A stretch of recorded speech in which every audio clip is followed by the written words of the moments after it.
Hi, everyone. It's Lacey here with the Your Lyme Matters podcast, and I am joined by Milena Pastore, and she's all the way from the United States. And is it Longmont or Longmount, Colorado? Vermont. Thanks for joining us. We appreciate it. So, real quick, I better do our disclaimers. This is not medical advice. You should always check with your practitioners. Aside from that, I'd like to describe Milena to you guys. So, the ones that I know of Milena, so I know she's a yoga instructor, she is a Lyme warrior, and from my personal opinion, I would also classify her as a Lyme and co-infection advocate. That's just based off what I know. Anything else you'd like to add? Yeah, absolutely. The lineage that I come from, or the school of thought that I come from, is that we like to call ourselves yoga teachers because it's kind of like there's this ongoing journey of discovery and self-development, and we kind of spend our time and our lives dedicated to learning and growing. So that's kind of the background on that. What I primarily teach is a type of yoga that I actually have developed on my own. And of course, it's because of all these different types of yoga that I've studied. But I refer to it, I call it healing yoga. It's a type of yoga that can be practiced by individuals who are perhaps, enduring something like being bedridden, or it can cross over to the other side of the spectrum where people who are not dealing with chronic illness can take my classes because, in my opinion, we're constantly healing from something. And that's not just my opinion, right? That's like the truth. And it can be we're healing from big things or little things. So that's the main type of yoga that I teach. I also teach vinyasa. Specifically, I focus on a type of vinyasa called Ashtanga, which was the predecessor to the type of vinyasa that we know today in the West. Okay. That is a type of yoga that's kind of progressed, and people have gotten very creative with it, and so now elements of that will come through in what might be the type of vinyasa that a studio near you might offer or something like that. I also offer types of yoga such as restorative and yin yoga nidra, which is like a very meditative, relaxing style of yoga. And I've studied different types of yoga, although I don't technically offer them, such as Kundalini and Kayut yoga. And I offer. Coyote, it sounds like coyote, but it's coyote. So that one's standing out to me. I've never heard that one actually. What Yeah, is what is coyote? it's very interesting. It was developed in pretty recent times, within the past 10 to 20 years, by a Brazilian chiropractor named Hmm, Francisco Cayute. So that's how it gets the name. okay. And especially here in parts of Colorado, like in the Boulder area, there's a really dedicated following to that type of yoga. And it's very, very interesting. And I've taken elements of that and applied it to what I do because it's particularly good for bodies that are in recovery from injury as well as aging bodies. Okay. So as you can imagine, those two elements are very pertinent to people who are recovering from chronic illness. Yeah, especially Lyme and co-infections. We often hear people say, I feel like I'm 80 to 150 years old, somewhere along Exactly. there. Yeah, so that's Exactly. okay. So it sounds like you have quite a lot to draw from. That's awesome. And we'll probably loop back a little bit more later on, so you can tell people how to find you and all those little intricacies around it. I'm starting on the podcast something a bit newer where I'm just checking in with people because, as you know, we're so deprived of courtesies that other health diagnoses get, check-ins and things like that. There's a lot of neglect in Lyme and co-infection community. So I just wanted to quickly check in so that people listening know that I'm talking to Milena, and I want to know if how she's doing physically, if she's got any pain or discomfort or anything like that. If the nervous system is decent, if it's kind of crappy, if it's revved up, and where are you at today? Right. Yeah, today is kind of an interesting day because I am just coming through a a big phase of kind of intensity. And as I recover and I'm able to do more and more and more and more, I'm relearning how to balance that in my life. Because it's kind of this constant moving target or this constant fluctuation. And so last week I had to prepare for an event that happened this weekend, and the event itself was very, very nourishing, but it's a lot of giving of myself. And so in the past, I not only would I have not been able to do something like that at all, but if I did something like, let's say, instead of leading the event, I was a participant in the event. Mhm. Even doing something like that, I would have had to spend the next several days in bed just recovering. And so here I am on the other side of things now, able to offer something like this, but it still can be a lot. And that's kind of my theme of life right now, is I'm now able to layer more commitments, more activities, more obligations, and I can recover faster, but I'm still learning, where I am and how much I can handle. So I'm actually still kind of in a bit of a recovery phase from just having a lot of obligations. And this morning, just to be quite frank, I imagined that I was going to get up and have this nice, peaceful morning and prepare for our interview. But it turned out that the weather and the temperatures were intense. And so just getting my dogs out for their morning potty and stuff like that was a little more time intensive. So I found myself scrambling a little bit, and I was getting a little bit anxious and nervous because I had this vision of me. But I had to remind myself that even though my morning was a little bit more out of my control than I planned, and it didn't look exactly how I hoped, that doesn't matter. I can still get myself to a place where I am grounded and calm so that you and I can have a wonderful discussion and just enjoy our time together. So I know Yeah. that's a very long-winded way. that's that's awesome. You get to eat that up. You're the one being interviewed, so you get to have many long wins. Long Okay. wind away. Thank you for sharing that candid update on how you're actually doing. I appreciate that. And I'll briefly tell people today's a pretty decent day for me too, compared to previous months.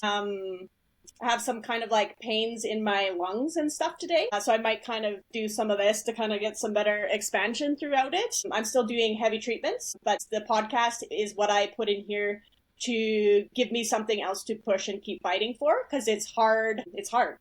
Even with, yeah, it's still hard regardless. So the podcast is here for me to do even when I'm not 100%. Moving along. So after your candid update, so you're someone who has had a diagnosis of Lyme disease. Is there any other diagnosis or co-infections that came with that? Yeah. I am someone who decided not to undergo a lot of the more extensive testing, the testing that's not covered by insurance. And that was a difficult choice that I had to take a good amount of time to make for myself. But that said, when it comes to like the serological confirmation beyond the clinical exam and clinical presentation, when it comes to the actual blood testing, I was confirmed for Lyme in several different tests. I took probably about a dozen of those Western blot tests, because that's just what Oh, I wow. had available to me. And I would be tested every so often just to see where I was at. And so So that was yours showed up in the Western blot then? Is that I if I want to remember correctly, is it like band 37 or something like that? But it's the one that was essentially canceled by the incident relating to the development of a vaccine. And at the time, they thought it was a good idea to sort of just omit that from the panel. So thank yeah. goodness I had several doctors who were actually trained in that. I really lucked out in my journey to be connected with really insightful doctors pretty much straight away. And this was because some of them had people in their own family who had battled chronic Lyme, so they were a little bit more privy to certain things. Mhm. So yeah, my test specifically showed positive for Lyme. However, most doctors, probably 99% of doctors who were trained to read that test, would have told me that I didn't have Lyme, and I would have continued on my journey, trying to find answers. So when somebody with training is confidently telling you, no, you don't have Lyme, that for some people, they'll stop thinking they have Lyme, and it allows it to embed further into every cell, tissue, and organ in their body. So just add for people what Milena referenced there about removing bans for Lyme disease testing. So some of the ones institutions use is that original Western blot testing. What she's referencing is the testing used to test and get more positives, and they actually removed some of the bans that would make it positive, and then they left that one in there in lieu of one that was actually catching more positives, and they then are telling people that they're negative and they don't have Lyme, when there is still very much a chance that the person does, because that's not an accurate gauge. So just for people listening, if they're not familiar with that aspect of it, I'm assuming it's that same story parallels Canada to the United States, because that Western blot is there. And so, yeah, we here have very poor testing accuracy with that two-tiered Western blot one for similar reasons. So if they look at it and they say, look how many are coming negative, Lyme disease is not an issue here, and they use it to kind of reinforce that point. So just to, yeah.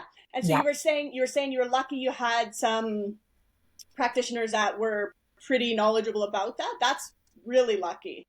Very lucky. Absolutely. Yeah. I mean, as we kind of tend to talk about in the community, there's a lot of things about Lyme disease and tick-borne illness that will make your head spin. And that is one of the many. And, I remember very vividly the moment I got my diagnosis, the doctor looked at me and said, according to the CDC, you don't have Lyme disease. However, you're going to need to start treatment. And I was really sick, so having a hard time understanding most things, but I really struggled to understand that.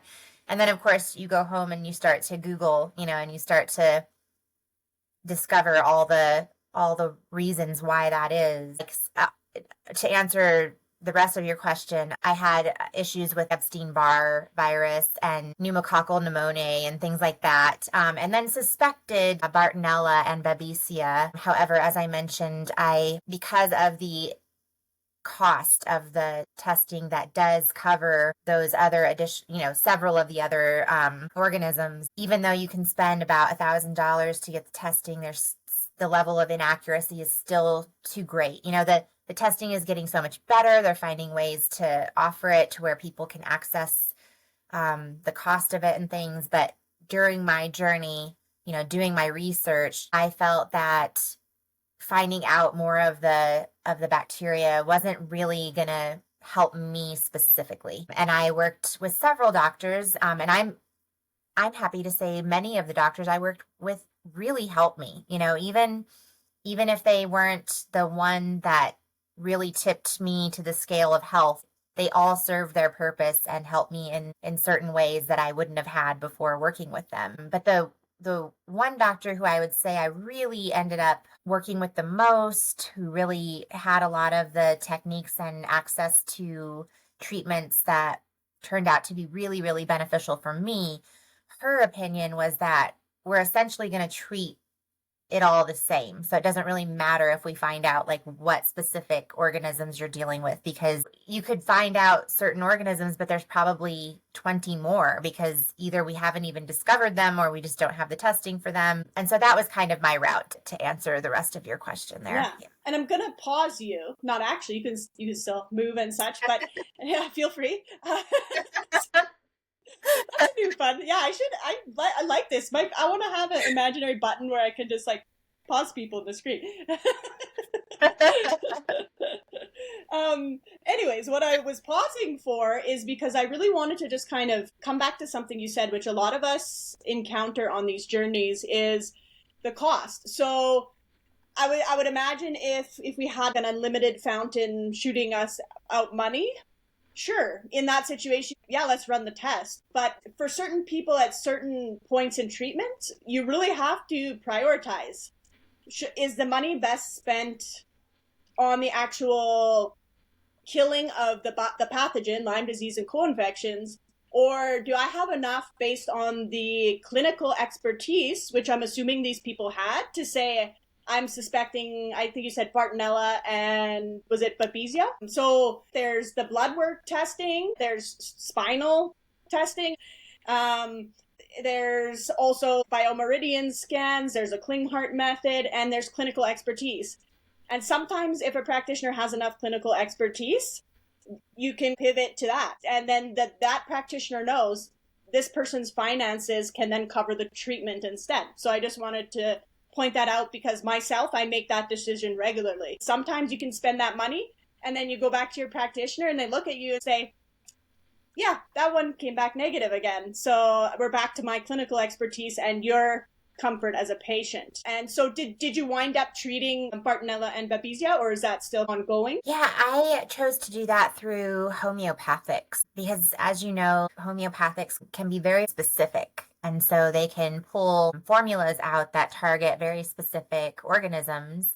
And that was the path that I chose to take. And of course, taking, different herbal remedies that target not just one, but several different types of organisms. And so that's how I chose to do it. And then of course, just as the supportive and supplementary, because a huge part of recovery for me was simply strengthening my body, healing my body, getting my body into a state of alignment and coherence and closer to homeostasis in other ways so that my body could do what it naturally does. It has the wisdom, it has the ability. It had just my being, my beautiful, precious being had just been very depleted, very full of toxins, it was degrading. And so I just had to support myself to get myself to a point where my body could do what it knew how to do. It just needed to heal a little bit and to support. And then I firmly believe that my body was then able to take the reins back. And the same thing goes for something like mold illness. I was extremely sensitive to mold and extremely ill from mold. After the Lyme and after treating that, the mold ended up being a huge, huge part of my story. But now I'm able to say that I can be around mold again. I can go to moldy places. I don't have to detox from mold every single day and treat mold every single day anymore. That is amazing. Yeah, because my Yeah, that body now is makes me doing what happy. it knows. Yeah. There's Yeah. hope. Yeah. And people listening, because people always wonder, can you ever go function in society again? And Milena is proof that, yeah, it is possible. So that's awesome. And I'm also going to pause you again because you touched on two things that I want to refer back to. So you said you had to strengthen your physical body. Now, I want to talk about that because I'm not entirely sure people quite realize what we mean when we say, I'm going to use the word rehabilitating and strengthening in tandem. Would you compare your physical body decline to that of just, oh, I got, weakness. My muscles, I just wasn't pumping them as much, so they just got a little bit less strong? Or was it something worse than that, whereas almost like your muscles were like that you'd been laying in bed for years, or they're almost wasting? Yeah, great question. And it regressed substantially. And one thing that was really interesting for me is I had my infection for most of my life because I contracted Lyme as a young child, and so lived most of my life not knowing this. And of course there was the signs and the signals, but for many years my body was able to maintain an upper hand. But then over time, things kind of unraveled. And when when the floor fell out from beneath me, I was incredibly strong and in shape. I had just finished my 200-hour yoga teacher training. I was practicing intensive vinyasa, sometimes up to 3 times a day. And I suddenly, just seemingly out of nowhere, just got substantially worse. I was already suffering immensely by that point. I was dealing with extreme pain, a lot of mental, emotional issues. But it was at this time, to look at me, I'm so physically strong, so physically fit. I fell into the depths of the illness where I couldn't get out of bed. I couldn't function. I couldn't think. And then began the real nitty-gritty part of the journey where you're working to recover when you can really not take care of yourself. So I had to get very creative and very resourceful to keep things going, because you and I, we both have dogs. We love our dogs. They are our family. And I could barely walk them. And I had to have someone come help me to walk them for a period of time. And thankfully for me, my dogs are small and their amount of exercise that they need is not substantial. They're very low maintenance dogs. Yeah. And they were They actually have perfect little dogs. legs. Little Right? Yeah, legs. little they were really perfect for just being with me in bed and cuddling with me. And but it was substantial. And a lot of that, which I didn't know, was because my nervous system was really starting to even more so become affected. It was going beyond the symptoms like the brain fog and the anxiety and depression, feelings like despair and that sort of thing. I started to actually have even more, because those are the body's warning signals, right? Those are like the alarms going off. But then it started to transition into the low blood pressure. So all I knew was that I would feel like a sack of potatoes, just so heavy. And, I couldn't even lift my arms to brush my hair or, dry my hair, wash my hair. So I cut my hair like super short because I just didn't know what else to do. I struggled to drive. I struggled to just do anything like empty the dishwasher. And at the time, I didn't really know what this was. At one point, it was a lot of things, right? It was a lot of things because these infections were getting so out of control in my body that my body was investing a lot of energy in fighting them and recovering from them.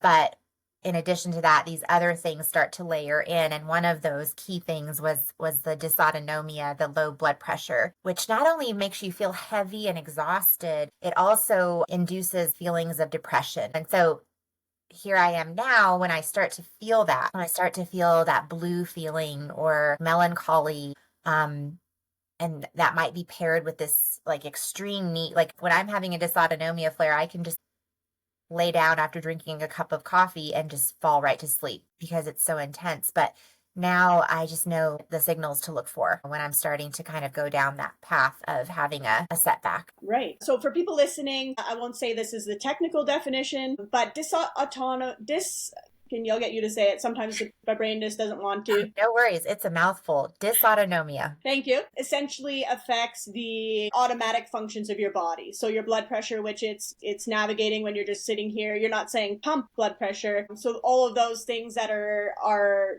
kind of subconsciously controlled. So that in itself is a diagnosis that's very difficult for people to manage, just that diagnosis without Lyme and co-infections and all the other comorbidities, as the word I'll use for all the different medical issues and destruction that Lyme and co-infection can do. Did you have that early on, or was that a symptom that came later years of your journey?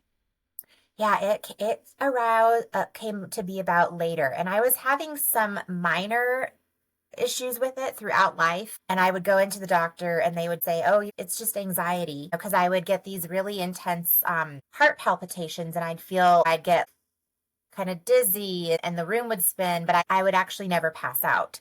And of course, we know that story if you go to the doctor and they just tell you it's just anxiety. Well, yeah, anxiety was probably a part of it, but what's causing that anxiety? Only in more modern times do we understand that bacteria and pathogens can be the root cause of sensations such as anxiety. Yeah. Where, Yeah. typically we're just told, oh, it's a chemical imbalance in your brain, which there could be truth to that. And as a woman, you're looked at by a lot of doctors as someone who's just hysterical and emotional.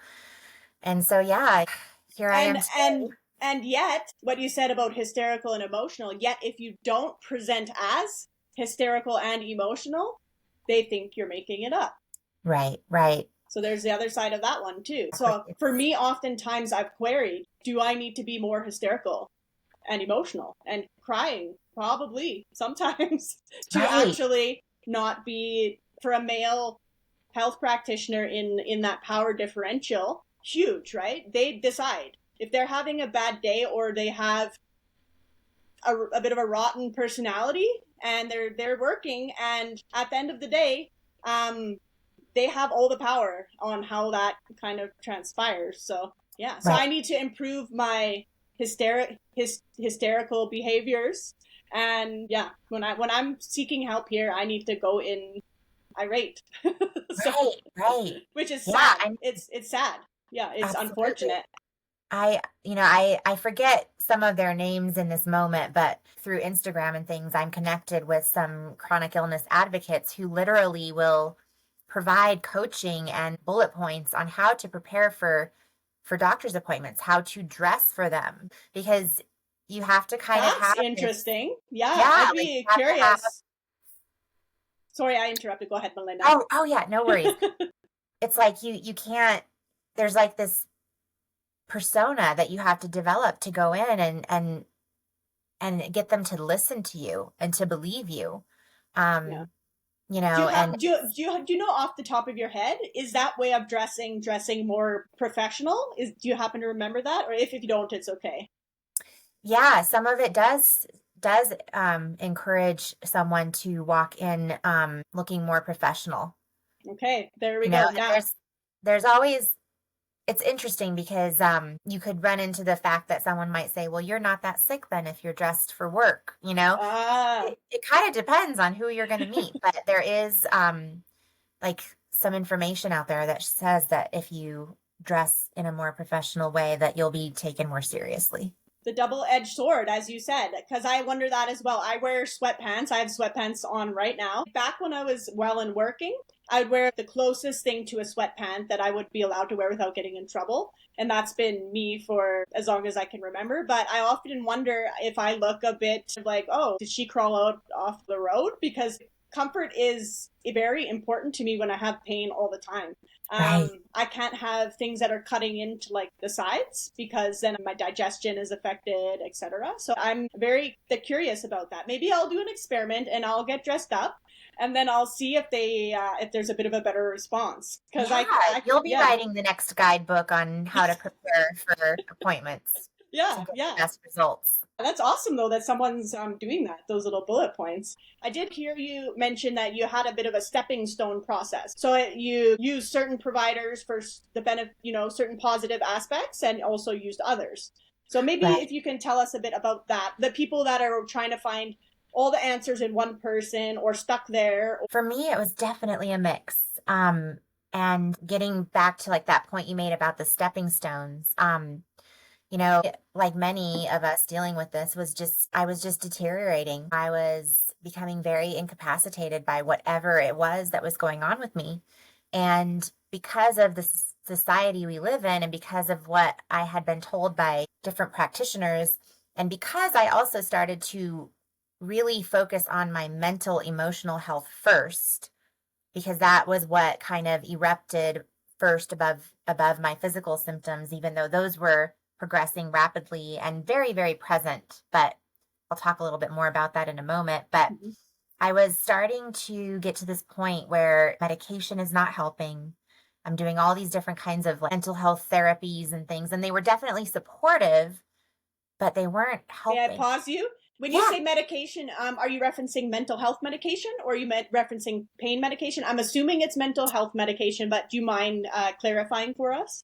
Yeah, it's mental health medication, Okay. psychotropic and anti-anxiety medications. Many of them come with a lot of negative side effects. And when you come off of them, they will call it discontinuation syndrome. But what that really is withdrawal. And so I was trying to survive. I was trying to be able to work. I was trying to be able to function. And so I did try these things. And I will say that I believe everyone should try whatever they feel is right for them. Where I'm at now, I do believe that a lot of these medications have greater risks and harm than they do benefits. That is my personal opinion. However, I will never scorn or judge anyone for trying them because you know what? In their own way, those drugs may have kept me alive. However, I do have to say that they made that much more difficult for me because when I decided to come off of them because they weren't helping me, it was agony. It was awful. And I was really lucky to work with really wise doctors. And one of my doctors who was helping me to navigate the ick, she made a good point. She said a lot of doctors know how to put people on these drugs, but they don't know how to take them off. So I was left with a really drastic, almost like a cold turkey type of taper, which that in and of itself like nearly killed me. Yeah. Because my body went through such severe withdrawal. But what I was starting to learn at that time was that I've got to discover the root causes of my anguish, of my suffering, of the grief. And I started to learn about how the foods and the nutrition, and I started to become very aware that I seemed to have a pretty significant issue with things like dairy and gluten and sugar. Um, so I was starting on this path and I was starting to find practitioners who could guide me. And so I really lucked out because by the time I discovered the microbes, the Lyme, I had substantially healed my gut. And I had done a lot of work and I detoxed my life. I started using clean cleaning products and really realized just how a lot of the stuff along with the Lyme was affecting me because my life was so filled. I used to love scented candles and perfume and just all the things. And that in tandem with what my body was dealing with, the Lyme was just overwhelming. So I finally hit the tipping point. And I'm so grateful because, I went for many years in the dark. And with the stuff that I was going through, I didn't even consider going to a physician for them because I'm like, oh, what am I going to walk in and say? I'm tired. I can't think straight. I have awful pain.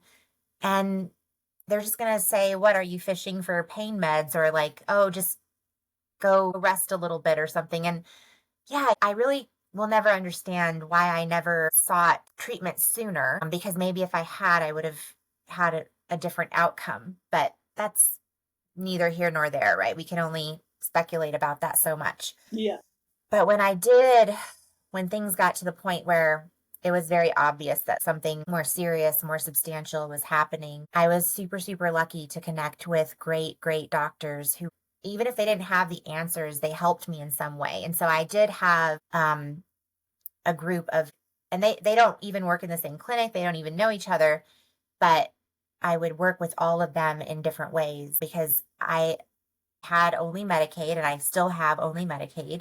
And so that's very limited, but I was able to work with a more conventional doctor through that route, Dr. Isaac Melamed at Immuno E right here in Longmont. He has several clinics in the northern Colorado area, and one of them is here. And so he's super well-versed and experienced in treating a variety of things because as we know, it's not just the infectious disease, but we're also dealing with chemical sensitivities. I have mast cell activation syndrome, chronic inflammatory response syndrome, just all the things that you result. have the combo platter. That's what I'm going to call platter. it. Yeah. It ain't so yummy, I tell you. Yeah, both of us, our faces were like, we don't want to order this when we go out to eat. No thanks. Nobody wants to order that. Nobody wants this. Yeah, but you echo what so many people experience, right? It's just you can no longer be in a room with someone that has a lot of fragrance or even sometimes a lot of hairspray right out of the shower or gel out of the shower. You're just kind of like, my body's going downhill. And people don't realize that the sensitivities and things. And you actually said it in an indirect way. You're going over the threshold of what your body can handle in terms of what it used to be able to handle. And it's a high tipping point. So you add anything to it and you're over it again. So right. Yeah. I'm glad to hear you found a clinic nearby. A lot of people have to travel across the world. So happy to hear that. Now, I'm going to jump back a bit to what you're saying, the mental health medications. So it sounds like you said that looking back, it might have provided you some help. It may have been a bit of a life-saving measure. However, it sounds like actually there's medical professionals here too that would decrease like that too. In Canada, the mental health specialty areas. Most of them know that you have to come off it really, really safely or you will feel like absolute garbage because you can be dependent on many, many of them. Even antidepressants, you have to really, really slowly come off for safety reasons. And ideally, in our world, you have someone checking in with you like every week, most of the time when you're coming off it to help someone through those symptoms and such. I'm sorry to hear that that was not your experience. And to also add on to what Milena was saying, I actually use antipsychotics in my worst times because my inner voice got so loud and distracting. I was querying like a random onset of schizophrenia at one point. I was walking my dog and I was just like, whoa, this is too busy in here. I can't focus. Was it schizophrenia? No, it was Lyme and co-infections inside of my brain and brain inflammation. And so with that being said, I want to ask you this question. Are you able to differentiate what may have been there in terms of mental health before Lyme and co-infections? But I think you said you're probably a tiny, tiny child or earlier, so you might not know. You may know now that you're coming out the other end of it. Good What are point. your thoughts? What I can say is exactly what you just said there, as I'm coming out the other end of it. Because I remember as a child just starting to develop these sensations, and like I did well in school, but I remember certain things were just getting difficult. And as a young child, I like could read really easily and all these things, and I still like I was never observed to have any kind of learning disabilities or anything like that, but these were just things that I was experiencing and not talking about, and I just did my best, and I still did great in school. But the anxiety and depression started to become greater and greater. And by the time I was about 16, 17, is when they started to get to the point where they were really affecting me, these symptoms, these manifestations. And Okay. you can't talk about it, right? Like you're afraid to tell anybody that you're having these sensations, I'll call them, feeling very depressed, feeling very anxious, and then also perhaps very unpleasant things, starting to develop things like suicidal ideation and things. And so that started to progress more and more and more until the point when I was in my mid-20s, I was in a essentially nearly constant state of suicidal ideation. No one would have known.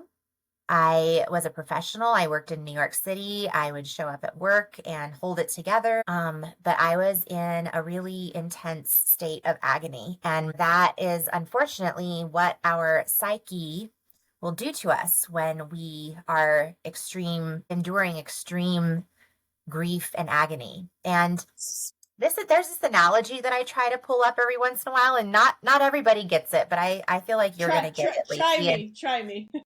So in Australia, they have the boxed jellyfish. Are you familiar with the boxed jellyfish? I'm not, no, but I'll learn about it right now. Okay.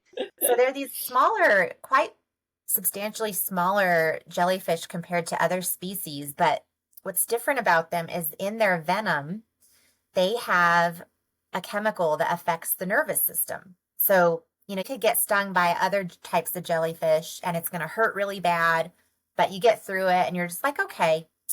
But when you get bit by the boxed jellyfish, I'm already feeling nervous about where this is going because you're not going to feel it, right? You're not going to know.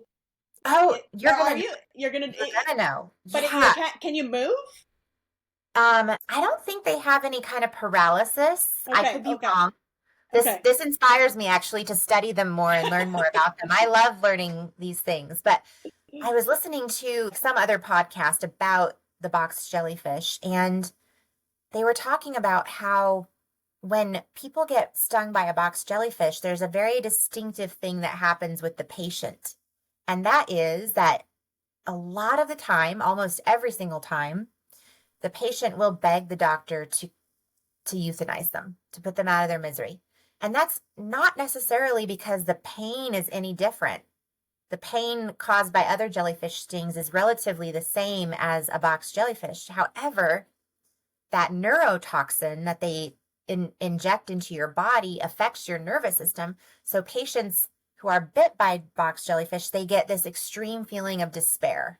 They get this extreme feeling of overwhelmed, despair, and it makes them feel like they can't exist anymore. Whoa. And that is like my analogy to what Lyme disease does. Yeah. Because you're not only dealing with how it affects your physical health and your life, but it's affecting your nervous system in such ways that even if you weren't having the physical symptoms, and even if your life was perfectly buttoned up, you're going to have these very maybe what we would consider unnatural, like unnatural thoughts and desires because your nervous system is sick, essentially. You know, your nervous system is not functioning properly. Because when we think about it, as beings, as living, breathing creatures, even the smallest little flea is going to fight for its life. It's going to want to survive. That includes all types of creatures. So when we think of the fact that we get to this point where, for me personally, I had this very strong desire to not exist because I was in such agony, such suffering, but also my nervous system wasn't functioning properly. The desire to not exist is very unnatural. As beings, as living, breathing beings, we should always want to fight to survive. And so having those years, decades of this suicidal ideation for me was intense. And it was really, really the truly most difficult part of the disease and of the journey for me. Not to mention that the physical and the systemic and physiological part of it was also extremely hard. I'm sorry to hear that you are talking about suffering. I would imagine you wouldn't be like, if I said that, does torturish, any of that, do those words apply to the experience that you had or no? Yeah. Yeah. Yeah. So I think, go ahead. No, go ahead. Oh, right. That would be sometimes how I would find solace would be, I would think of all the things happening in the world. Throughout the world, there are people undergoing awful things. There are people who are being tortured and people who are having really, really awful circumstance. And I would, in my own way, I would connect with them. I would say to myself, I exist in a layer of existence that is not pleasant. Mm-hmm. And other people in the world are experiencing a very similar thing for all different reasons. Yeah. And so I would kind of connect with that frequency, and it would bring me some solace, and it would remind me that this is part of the human experience. Things happen, and it really truly is all for a reason. I know that can be frustrating to hear, and people can think it's kind of like a brushing things off, but we've got to find out why that reason is. Yeah. Which is really beautiful. Fair enough. One thing I'm curious about, so you how healed on 0 to 100% would you say that you are? And then I've got a piggyback question after that. Okay. Yeah, I know you talk about these topics a lot with all of your guests and just in general with the community. Like it's really hard to gauge a percentage or whatever. And so what I would say is based on what I'm able to do, based on the fact that I don't have to spend all day in bed. I don't have to spend all of my time at doctor's appointments and getting treatments and recovering from the treatments. And in terms of just my ability to be present in the world and begin to pursue and achieve my goals, my dreams, as well as just basic living, basic things like being able to work, being able to prepare meals and exercise, do all these very basic things. I would say I'm somewhere between 90 and 95%. I still require more rest than the average person. I can have some things pop up that I've got to manage, but getting up and taking a shower doesn't put me in bed for the rest of the day like it used to. I probably need to go in and have an evaluation, but that probably wouldn't do very good because sometimes you just got to enjoy where you're at and just embrace it. Yeah. So it feels really good because I'm able to focus my attention on different things now rather than just entirely recovery, as you know how it goes. Yeah. And exactly what you were saying is there's so many different things you can scale. So that's why some people just don't. They want to go with the flow of their percentage of healing, and that's entirely everybody's individual. Actually, my functionality some days is still really low compared to other days, right? But my physical symptoms are this. So it's really hard to scale, but to each individual their own. Now, I am going to kind of loop back to my piggyback question here, and we're on the topic of you're mentioning the suicidal ideations and thoughts of finding it difficult to exist. Now that you're coming out the other end of it, although we continue to heal probably in little degrees is for life. How much of a role did treating the pathogens themselves alleviate the mental health symptoms that you were experiencing? And what other factors are helping the mental health become a bit more manageable or stable? Right. Treating the infection, and that includes the mold toxicity that I endured as a result, because, it was my body's malfunctioning due to Lyme disease that caused it to be susceptible to mold toxins. Directly treating those made a huge difference. It's not like you do the killing, do the cleanup, and it's just immediately you're better, because you have to restore your body's systems, your hormones, your endocrine system, get everything back into alignment. But to answer your question, that was an intensive improvement by eradicating, or at very least drastically reducing, my infectious load. But I had to, through that process, through the recovery, I had to rely on a lot of things to support myself, because the crux of my healing journey was spanned at least 8 years. Mm-hmm. And so through that, I had several therapists. I had a therapist who was a transformative psychotherapist who I would do talk therapy with, and he could really help me to make sense of what I was going through, why I'm having these sensations, these thoughts. I also worked with therapists on EMDR and neurofeedback, yeah, and biofeedback. And a lot of that was actually very natural to me, because yoga naturally integrates these types of techniques, because there's a lot of cross hemisphere brain stimulation and things like that. And I also just had to create my life into as much of a peaceful sanctuary as I possibly could, which was extremely difficult because, like many, my life imploded. I couldn't work for several years, and when I could barely work, and the pay wasn't great, and I had to move a lot. I had to move sometimes in these really fast, very chaotic circumstance, because I would discover that the house I was living in was extremely contaminated with mold, and I had to get out of there like immediately, or I was, like things were really gonna fall apart even more. So I've moved many times, and I even had like majority of my items in a storage space for 8 years, because that's just all I could do, was just toss them in there. Especially when you're dealing with mold, you've got to properly clean everything up. You really can't even keep everything. So now, at this time in my life in 2025, I'm now going into that storage space and getting those items out. And for everyone listening, a lot of people in the Lyme and co-infection community are heavily affected by mold illness, environmental illness.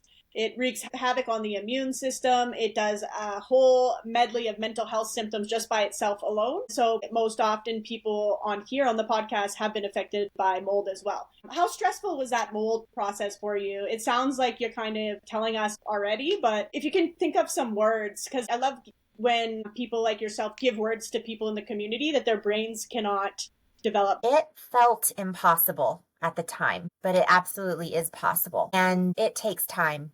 Just like the Lyme and tick-borne disease treatment, it takes time. I remember when I discovered that was going on with me, I thought, oh, this is just going to be easy. And it takes time, because your body has such a overload of those toxins, and they're deeply embedded in your body, and your fat cells are holding on to the mycotoxins, and it's very, very uncomfortable. It is a very intense treatment as you start to draw those out, and you've got to learn your threshold for things. Like, so most people are only going to be able to take the tiniest amount of any of the binders and other remedies, because you open the floodgates and you essentially poison your body all over again. And yeah, it can induce feeling like panic attack and that sort of thing. So it was a lot, and it requires a lot of, you got to take these binders several times a day. But I was always very resourceful, always very creative. And even though my doctor would not prescribe this for different reasons, I actually found, because many of us deal with insomnia. And so I used the nighttime as a time to do some of my treatments that I couldn't do during the day, because at night I'm not eating. I'm not having to drive anywhere or go anywhere. And then over time, when I would take my binders during a bout of insomnia, I would actually be able to fall asleep. I Oh, actually I crossed that barrier of initially when I take the mold treatments, they were awful. They would cause really terrible symptoms. But then I got to this point where taking the mold treatments made me feel better. I would immediately interesting. feel that ability to take a deeper breath and that ability that my nervous system was regulating. And you're also voicing some flexibility that you are able to weave into your own treatment plan. We may not be able to go discuss all the time or afford to go discuss another appointment with our practitioners. You found helpful to do your binder. And for people who are not familiar, binders help bind toxins inside the body and they help move them out in various different ways. Stool is one example. And also what Milena mentioned about when you some people have reactions. Sometimes it can be too much when you kill it, and if your body's not tagging it with something like a binder and pulling it out, it just floats around in your body and keeps reactivating all the inflammation pathways. Some people can even get brain swelling from too much of a die-off encephalitis briefly. And so just to add that in there for people too. And thank you for adding some ideas for people with insomnia in the evenings. Did you find anything else helpful along the way for the mental health symptoms and the suicidal ideations? Because I will say, I always suggest people try to connect with a mental health expert, practitioner, or healthcare provider. So this part is definitely not medical advice, but none of this is. And so, from your own personal experience, Right. Yeah. There's a lot. There's like a million things because what if that's what what if what if what if you chose like the two most helpful out of those million? one very key element was being careful who I spent my time with. And to this day, that is and always will be a critical component. And there's a lot of radical things that we need to do when you're dealing with something like Lyme disease. It's not going to be these very basic, very simple things necessarily. And I had to clean up my life. I had to sit and face a very difficult reality that the people I had in my life were not the right people for me, and that they were part of what was continuing to make me sick. And no shame on them. They're beautiful, perfectly fine people, but they weren't right for me. And the role that they were playing in my life was not supportive, was not beneficial to my healing. And I had to spend a lot of time alone because of that. And so for me, it was really digging deep and finding my power, my magic. For me, finding my spirituality was a huge component, which not surprisingly happened right in tandem with this. And thankfully, I had found the spiritual practices that were fitting for me right before things got really bad, because that was really what I relied on. In yoga, we have a concept of the chakras. And even though all of my chakras were very, very weak in terms of those that represent our physical body, our various bodily systems and functions, as we work up the chakra system, we get to those that are maybe more energetic, maybe more spiritual, if that's what someone wants to think of. And so thankfully, I developed a very, very strong spirituality and spiritual connection. And that's not only in the sense of belief and faith in something bigger and greater than myself, but it's also mirroring that is a belief and a faith in myself, because I like to think of it as we are not a body. We are a soul. We have a body. And so I had to dig deep and peel back the layers and really find my true self. And for everyone, that's going to look different. But I do feel that it's important to explore different things, different concepts. And when you find the one that feels right for you, keep coming back to that and just see what can happen. Along with that was just a lot of things like journaling. Journaling is therapeutic. It's also a purge. And to kind of tie that all together is when I would have a really good day where I felt very much in alignment, very much in coherence, I would write about that. And I would Okay. say how good I feel, how wonderful it is. And so then when I would come back to having the bad days, because for most of my life, the bad days outweighed the good days. I would read that and I would remind myself that it is possible. And these little glimmers, these little glimpses I was getting of balance and health and well-being, they were showing me.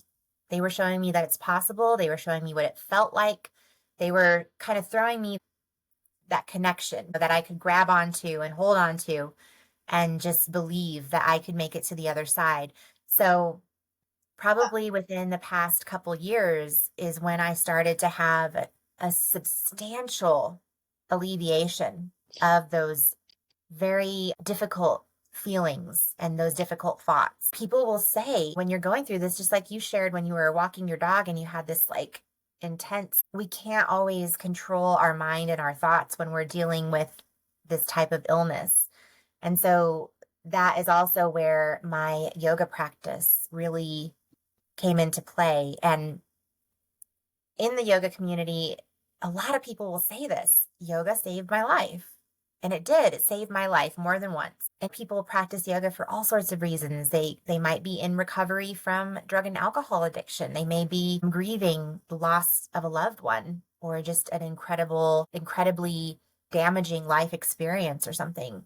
And that's the beauty of yoga. So in many ways, my journey will always circle back to yoga and the role that it's played. But there was a lot. If I had to draw a schematic, you know what I'm saying? Like, it's like we turn into those investigators on the crime show where we've got all the sticky notes and Yeah. this string attaching here and there. Really, it was a process of truly getting to know myself and truly valuing myself and loving myself, which I know can kind of sound silly and it can kind of sound like the spiritual bypassing type of thing, because I always thought I loved myself. But I realized that I actually didn't, because I wasn't being very good to myself in a lot of ways. So Can you tell us maybe a way or two you weren't being good to yourself or too hard on yourself, something along those lines? Because I think I do it every day, and then I have to do some sort of intervention after, again, myself, right? So you're showing how much of this work is on us as well, right? Right. Yeah, I mean, we are the ones, right? The onus is on us. And I like, this is just like one thing I have to say right now is, yes, it is so good if you have a circle of support in your life and you have people who can emotionally support you and literally support you, like financially and all these things. But just remember that you are so strong and you absolutely have what it takes. People in the world are overcoming these things alone all the time. And in many ways, I was on this journey alone, and I'm now here on the other side, sharing what I've learned with others. So I just have to kind of add that little note, because I know not all of us are so fortunate to have the circumstance of having supportive friends and family around us that are going to uplift us. And I also have to say that if you are someone who's alone, you don't see how it could even be possible that you can meet anybody. Just know that it's possible. You've got to get a little bit creative and resourceful. But I basically had come to the conclusion that I was going to just have to accept that I would be a very alone person, possibly for the rest of my life, But I never gave up. I kept doing what I could to connect with others. And now I can say that in my current life, I have much better relationships, much, better support systems, which is now kind of catapulting me into the next stage of my healing, because as we've talked about several times, this healing never ends. Yeah. It's just what we're healing from and what we're working on. And some things we got to circle back to time and time and time again. It could be something as minimal as just being really hard on myself for failure. Lyme disease will make you feel like a complete failure because you cannot work. You cannot have hobbies, at least the same kind of hobbies as you used to. You have to spend a lot of time in bed. You spend a lot of time exhausted and feeling awful. So you can really feel like a failure. But in other ways too, I was selecting the wrong occupations. I was selecting the wrong relationships. And I began to self-medicate because of the pain. And so I was drinking. It was never out of control, but it was not what I needed. Coming back from a day of work and drinking a glass or two of wine was worse for me. I'd wake up the next day feeling even worse. And yeah, just my perspective on life, and learning how to truly take care of myself was huge. Seeing myself as this beautiful, precious being that deserves everything. I truly believe that. I believe, and it's a very common philosophy or way of thinking in yoga, is that we all we deserve beauty, we deserve love, we deserve wellness, we deserve bliss. Really, that is the journey of yoga, is to get to the point of experiencing bliss. And there's so much to unpack in there for me. To be honest, my brain's just like, where do I even start? Because there's so much in there that's so important and so helpful. But I'm going to just start right where you left off. You said we all deserve it. And I 100% agree with you to what you're saying, where sometimes we may not realize we're not quite as nice to ourselves as we should be. We might not be going about our actions in a way where we fully believe that we do deserve it, right? So there's kind of different. Our brain can logically tell us you're deserving. However, we're then in a situation where someone is giving us, the bare minimum or something neglectful, and we're still fighting for that. So maybe quite it's not down into our heart where we believe at our core that we do deserve it. And so there's kind of stages, and I feel like, especially you and your yoga expertise, probably have a lot of people saying, how do I go about my day to tell myself that I deserve it, right? How do we do that? And I'm sure there's probably 100 different ways that we can. Yeah, well, one of the most accessible, basic, easy ways to utilize a yogic technique to help pull ourselves out, because it can feel like you're up Schitt's Creek without a paddle, right? Like, you're like, I have this major task in front of me. I have to recover. I have to get my life back on track. I've got to survive, and everything's really working against me. And you are exhausted, and you can barely even like do the basic thing, let alone the big thing, right? But here you are having to do the big thing. And so the concept of mantra is very, very powerful. And one of the most amazing things about mantra is you don't necessarily have to believe it. So if we want to say something like, all is well, like that's a very simple mantra that I come back to time and time again. All is well. And things don't actually have to be well. You don't have to even believe it. But just uttering those words, they have power. They have a magic to them. And so sometimes when you're in the depths of despair, you're having extreme anxiety, you've got awful symptoms, if you can, in your mind, or even whisper, or just even write on a sticky note, all is well, and put it up somewhere you can see it, that has so much power. And it's amazing, because you can be having a day where your faith is not strong, and you feel there is no hope, and you're essentially giving up.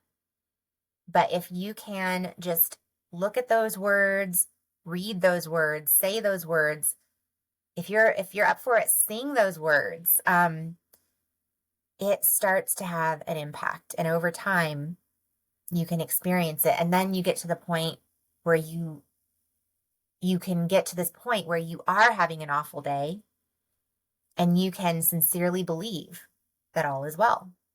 Yeah. Thank you. Despite the challenge. I appreciate that. That's a very, accessible, easy one. Yeah.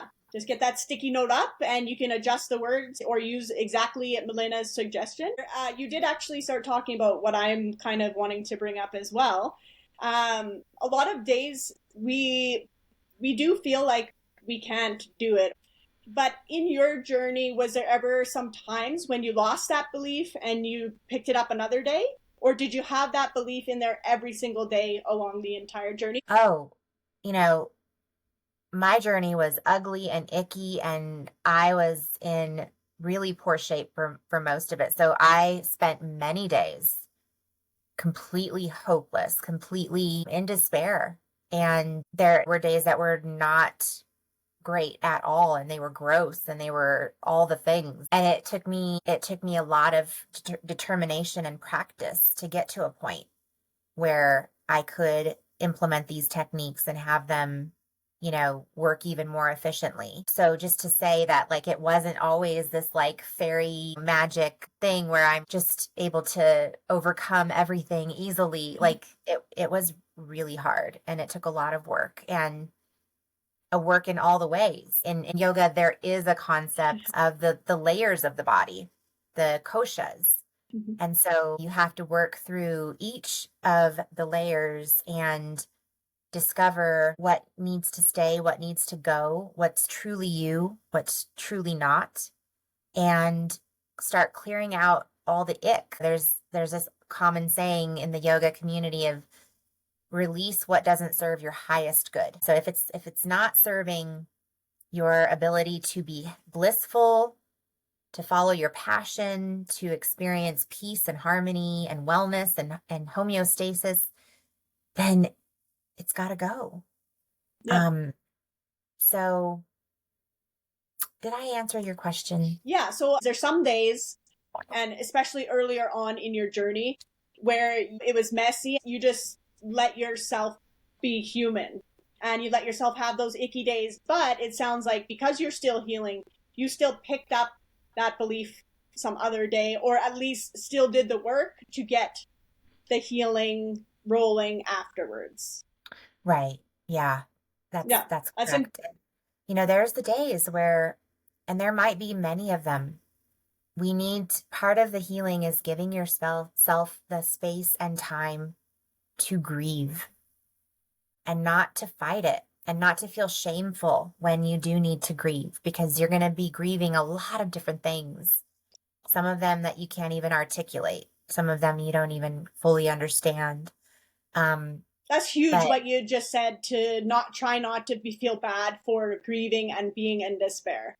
Try not to right, feel bad. Any human being would have these days, I'll tell you that right now. Having worked in mental health, you earned it just being alive to allow yourself to grieve. So perhaps, yeah, yes, you've earned it by simply trying. So absolutely. yeah. And and when it comes to grieving, something like crying, that is literally detoxing.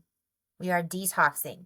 And so it's really good to set, kind of like how we do with a cold, let the cold run its course, Just let the dripping. Yep. grieving run its course. If you're having a day where you just need to sob and cry and let it out, just go find a safe space and just let it run its course.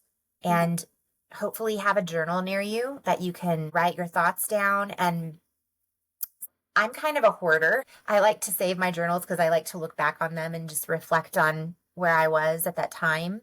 But you can also rip up the paper or burn it, or, boil it. If it's safe to do so, you could like flush it down your toilet. I don't know if that's good advice, but the idea is it's releasing it. It's releasing it to the ether, to the universe, where I truly believe these things are recycled and they come back to us at a future day as something beautiful and supportive and helpful. Actually, Yeah. So basically, with these illnesses, and you mentioned it as well, a lot of us may not have the full support system that we hope, and that some other illnesses are privy to. And with that being said, you're still here and you've still done it somehow. I want to point that out because even in an episode that's going to come out before this, a practitioner said that people without the support, they tend not to do as well as people with the support. And that's directly from practitioner experience. Me, with experience in my professional life, that's the first thing we assess for. It's a tick box. They call it social support network. And if they don't have it, if I'm working in mental health, I'm sitting there actually working with them to say, how can we fill in these gaps?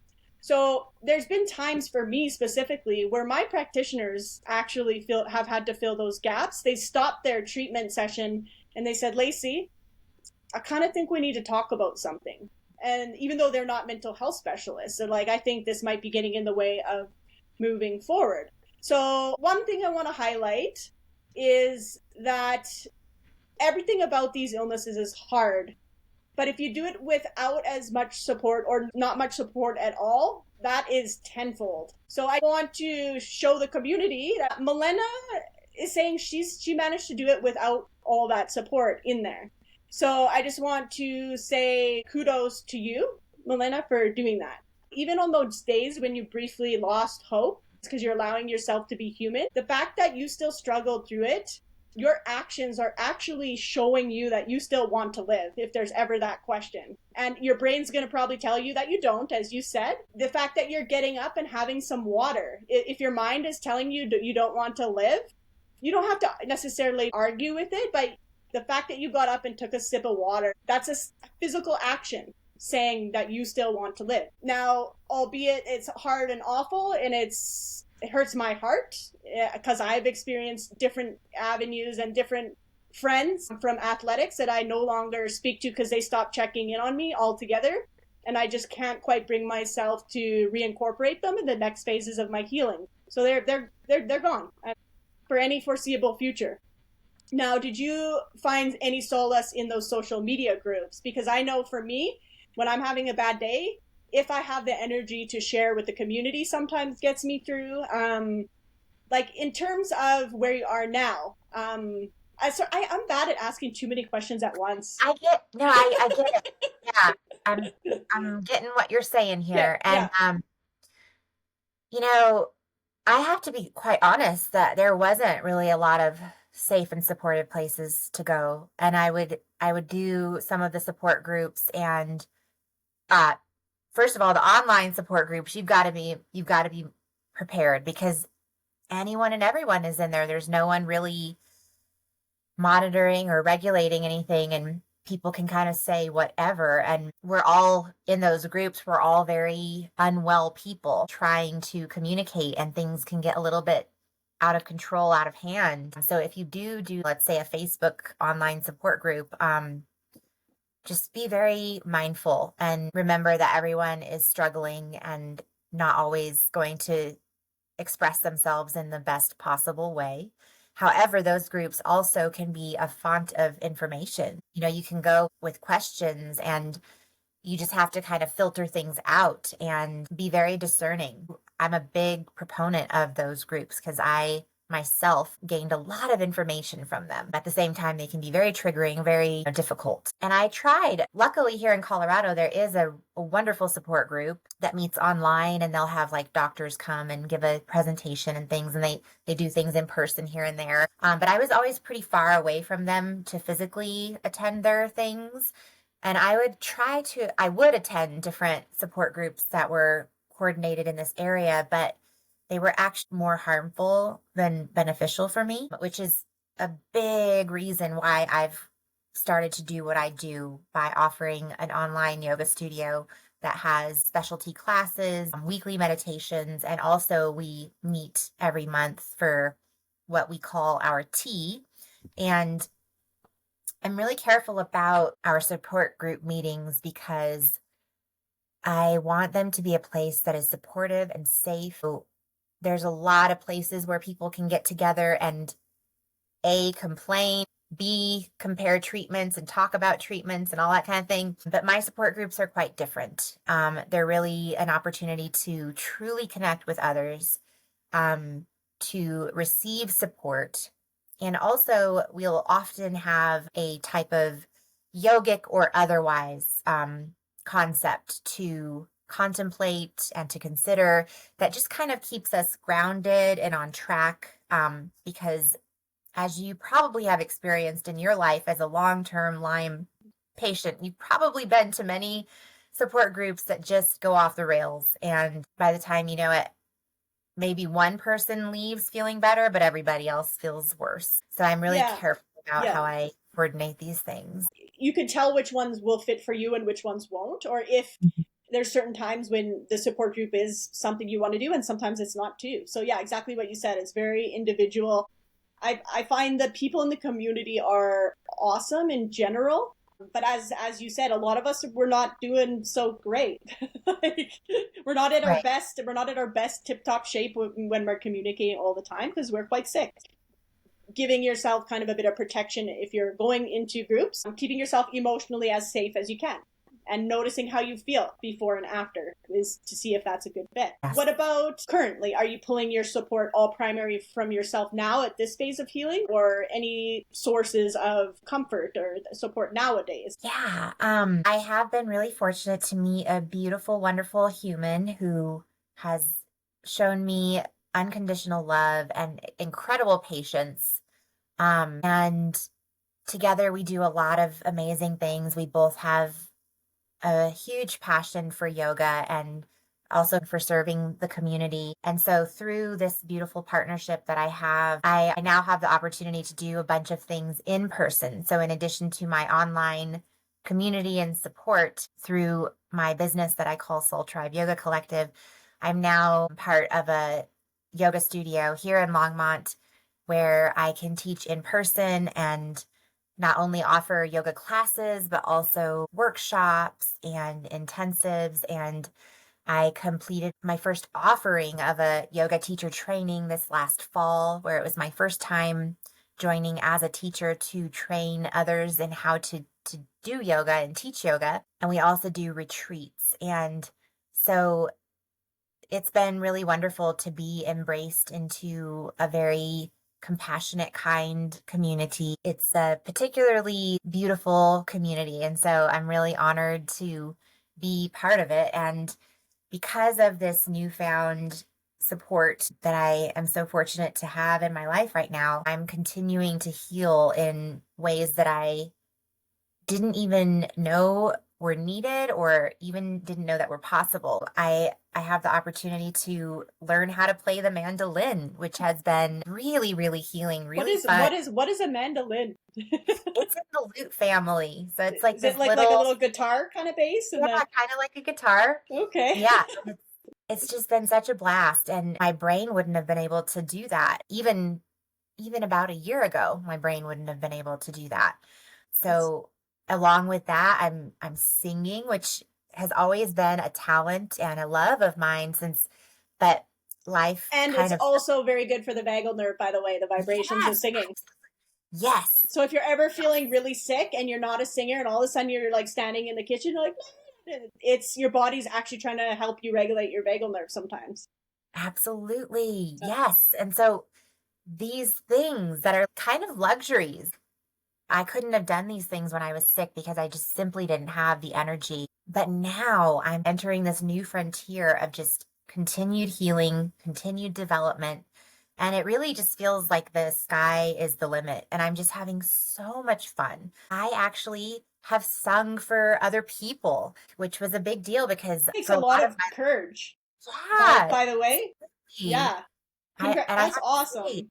I am really proud of myself. I Good. really am. You should be. But honestly, you should be. It's not pretty, it's not easy, but there truly is beauty in it, beauty within the journey, and it can really show us a lot and teach us a lot because that's the whole point of it, right? Is when we go through this type of thing in our life, whatever you want to call it, God, source, the universe, random circumstance, whatever, Yeah. whatever you want to call it, there's something that's trying to teach us something. And Always, so it's it seems it's so it always, and it's little micro lessons, and then it's the bigger one when you're coming out the later end of it, like right back to where you were before. There's a lot of us we can't anymore. We're on a 300. 365. Is that it? Yeah. 360 degrees. Yeah, Yeah, change. Yeah, yeah. thank you. On a previous podcast, I stumbled on that too, and I was like, my brain went to the years, and it was like, that's not quite right. I hear you on it's constantly teaching us, and it sounds like it's guiding you now to where you're currently at. Did you ever know, like, prior to this illness that this would be your trajectory in life? Totally evolved through illness. Before I got sick, I just was like, I'm gonna get in and work really hard and put myself to the test, push myself to the limits, and that's how I thought I was going to get where I needed because I just always learned that if you work hard, you'll be rewarded for that. And my life before illness was completely different than how it is now. And yeah, this has been a complete result of illness, and I have to say that I am incredibly grateful.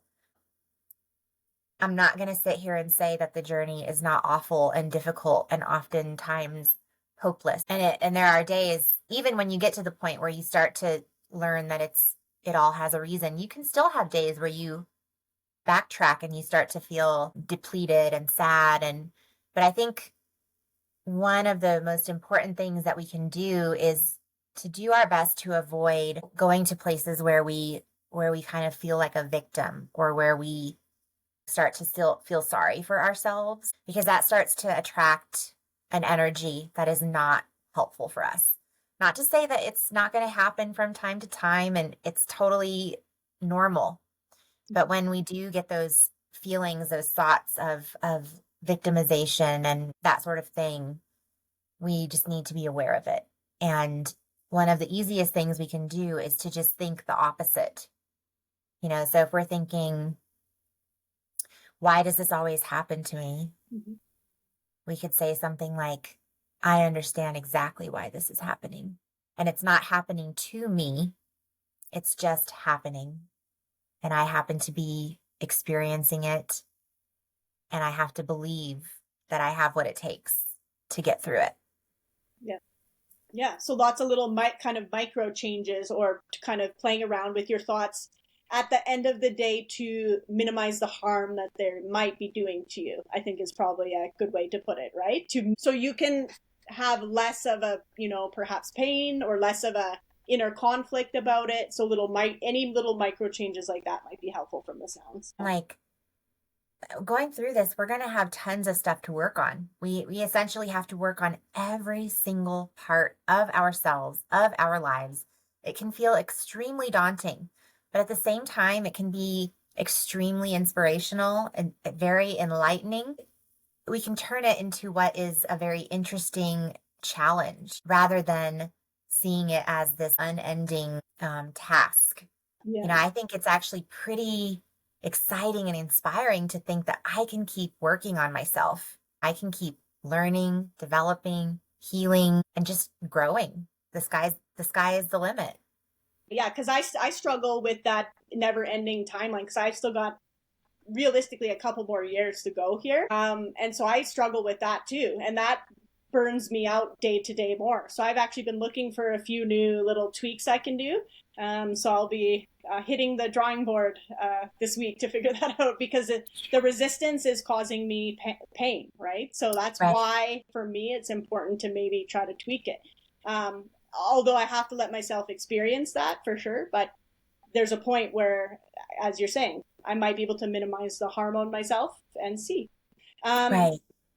And so it sounds like all of this essentially is guiding you into this yoga kind of community, yoga instructor. It sounds like you're very catered to people with disabilities, all, kind of welcoming, inclusive. Now, if people are having financial struggles, is there ever anything that might draw them there? Yeah, absolutely. So I am always doing what I can to contribute to my scholarship fund. So I'll do different events and initiatives. One of them is my Lyme disease awareness initiative, which has several different ways that people can donate. And all of that goes toward my scholarship fund to offer individuals who are experiencing severe financial hardship. But even without that, I offer all of my services on a sliding scale, and I have ways to work with people. Like, if people really want to access it, but there's something holding them back, I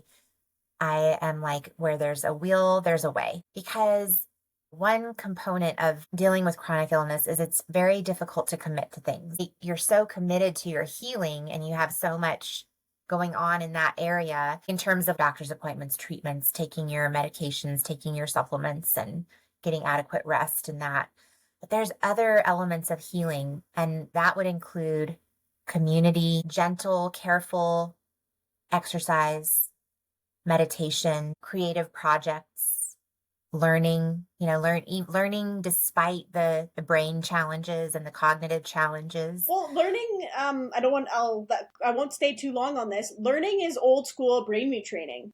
Learning anything new is free free brain retraining. Okay, go ahead. I don't want to interrupt your thought process there. I love that. Learning something new is It brain is. free It's old retraining. school. It's old school back in the day how they would do it, as well as even bringing someone to an environment, as long as it's not too traumatizing, of something they used to like to do, because then the memories are kind of the tree branch of trickle down of memories. So that's the old school free way of doing it.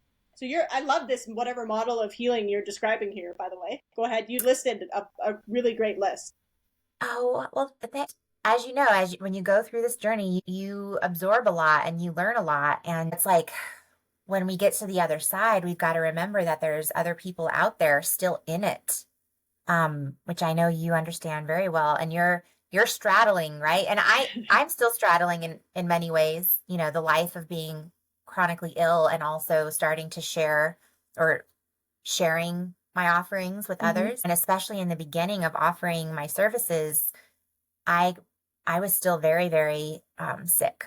I could teach maybe one class a day and it would be in my bedroom and I would just dive into my bed afterward. But in doing the work, in serving others and helping and supporting others, that also brought me much healing, which really has drawn me to be where I am today. So kind of once you're getting to that phase where you're able to reach out to others and you're learning, hey, I might have this thing that's helpful for people, that gift, your gift essentially. Hmm. And I find that in the podcast, actually, in speaking with you guys in the community, that's actually healing for me. And when I've been interviewed on another podcast, that was like a phase of healing for me. I was like, oh my gosh, I'm speaking the language, the Lyme language. People just get it. Totally. Just I have to say, like, when it comes to yoga, I want everyone to understand that there's different kinds of yoga.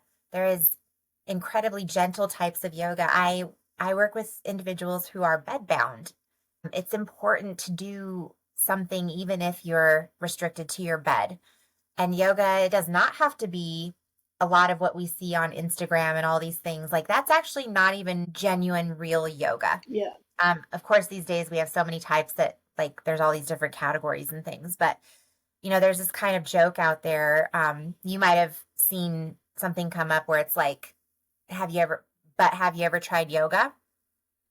And Oh, there's thanks. these two different ways to look at it because like a lot of people get really frustrated at that.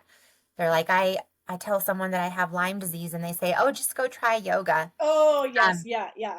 that type of I thing. was told that many times by doctors. Yeah. Right. And the thing is there is some truth to it. But the thing is we've got to find the right type of yoga for us Yeah.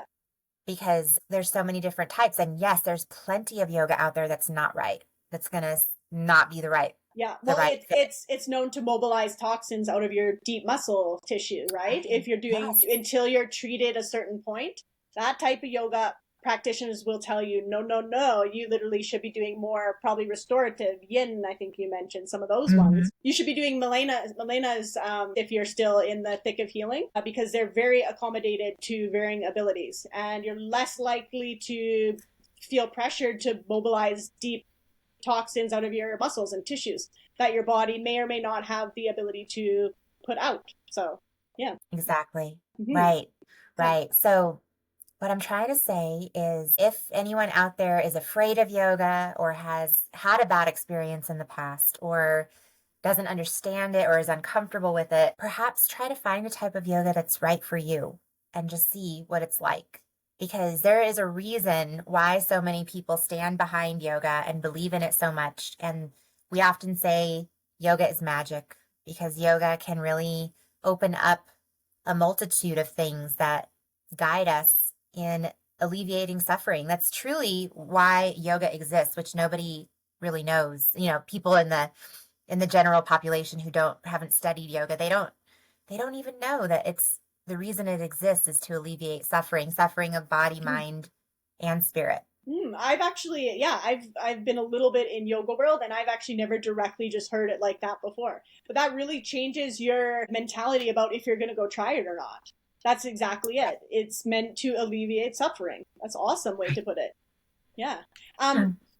and on the topic of yoga, now I know, now I don't only want to send people to you for this purpose because your time is valuable in the financial sense, and you've got a lot of expertise and a genuine empathy, I'm certain, with your yoga teachings. So is there anything, if someone has zero finances whatsoever, so do you mind just maybe briefing us a bit what that might look like for you in future years? Or if it's nothing at all, then that's okay too. Right. Yeah, I'm always finding ways to work with people who are financially limited. It just kind of depends on the day and the season because, for example, if I have several people who are limited, I could have them all join the same class and together we'll practice. It's a lot to plan because everybody's going to be in different places. For example, I have some students who can't sit in a chair, and then I have some students who need to sit in a chair. So Yeah. I've always got to kind of figure everyone out. But I know that's kind of a very general, vague answer, but the point is that I will figure something out. I think the what I'll tell people is go find on Instagram. Are you on Facebook also, or mostly I Instagram? am. And it's Soul Tribe Yoga. Correct. That's the Mm-hmm. full name. And we'll put this all in the description for people as well. And do you have a website? I think too, so you can Yeah. find. So if you follow those social medias, you're more likely, if there's no pressure, Milena does do something for, where people with zero finances or limited, then you'll see that because she usually posts about stuff like that. So just follow it and be patient, and there's no pressure. And as I say, but there are paid regular courses, and her time is very valuable. So if you have money, also go check it out, so that it's not just people with no money that I'm sending to you.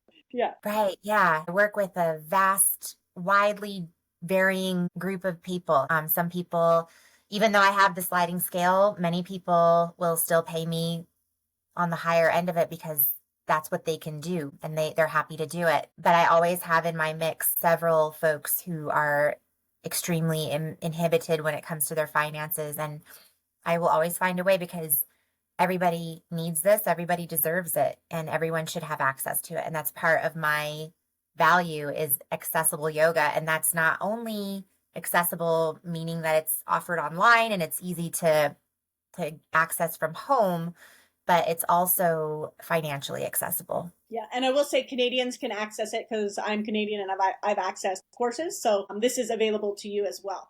Now, I know I'm going to quickly get you to mention what kind of advocacy are you involved in? Yeah, absolutely. So I'm not only an advocate for gentle yoga and the healing benefits of gentle yoga, but I'm also an advocate for Lyme and tick-borne disease. Through, the past several years, I've supported various organizations from Global Lyme Alliance to Lyme Disease Association. I've written a blog for LymeDisease.org. But what I'm going to be doing today is I'm joining the Center for Lyme Action. And tomorrow we're going to have several meetings with congressional representatives all across the U.S. It's really grown. I believe this is the 5th year that they're doing this. And I was able to participate last year as well. And this year I'll be having the opportunity to lead a couple of the meetings. And Center for Lyme Action has had a lot of success. They've been able to raise millions and millions of dollars for Lyme Really? disease.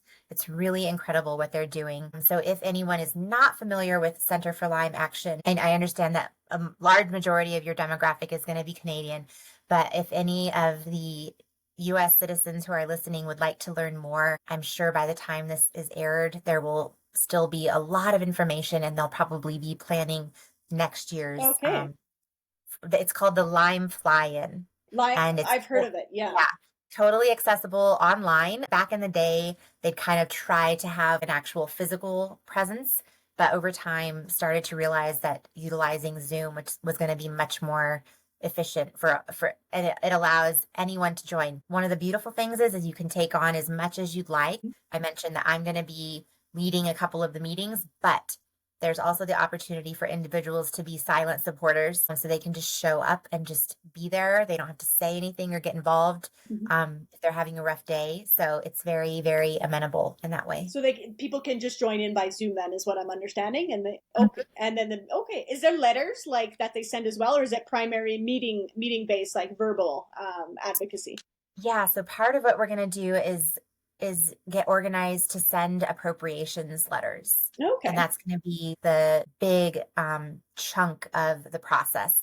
So I think they said that there's, I would need to double check, but I believe in our meeting last week, they said there's going to be, they anticipate about 15,000 appropriations letters Oh, being wow. submitted That's a as a result of pretty good this. numbers. That's awesome. Yeah. Yeah, Yeah. well, good luck. So because we're getting near the end here, is there any final words you want to say to those still in the battlegrounds of Lyme and co-infections? What I have to say is take this opportunity to curate your life. Curate your life into a peaceful sanctuary where you can heal and where you are safe and have what you need to recover. Sometimes this requires radical acts. Sometimes we have to do things that we never would have imagined.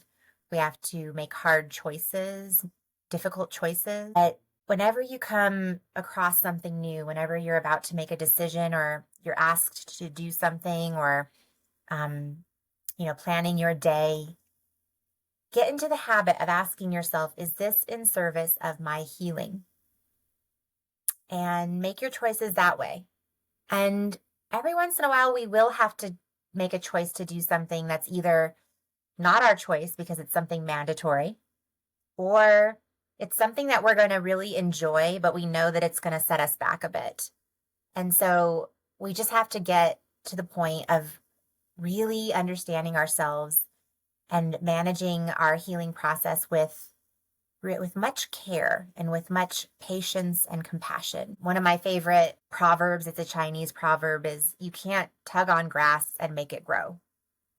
Oh, And so it's really interesting. that Yeah. philosophy applies to our healing. We can't force the healing. We can't rush the healing.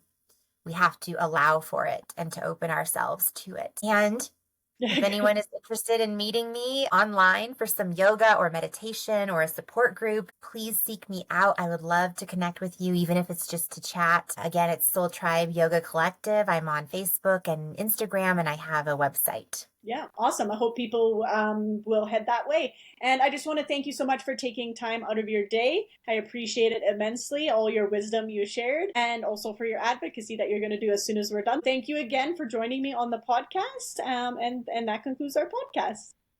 Thank you so much, Lacey. It was such an honor to be here.